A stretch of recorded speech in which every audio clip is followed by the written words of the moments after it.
z prachu hvězd zrozený, nositel jitra plamenů si.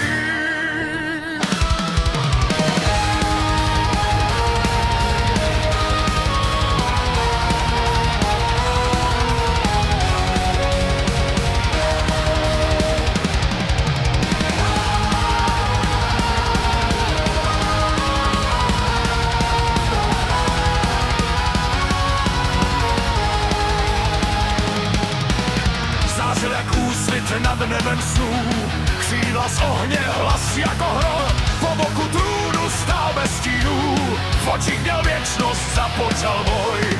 Pícha jak meč, srdci vzněl, šeptala povstaň, buď víc než král. Nebesa třásla se pod jeho krokem, když zvedl tvář proti hvězdám i okům. Volání síly, co nelze skrýt.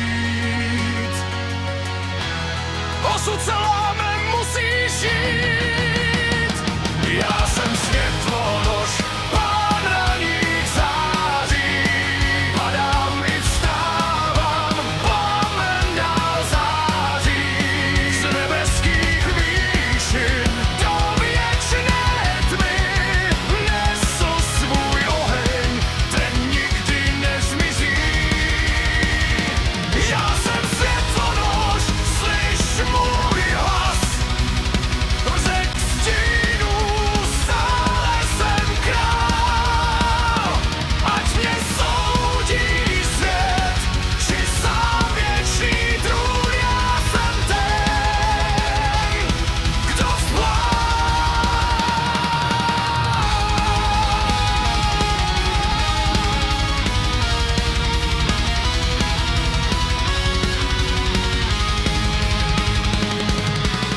s bratry padlými v prázdnotě dnů, kde světlo hasnulo v popel a chlad.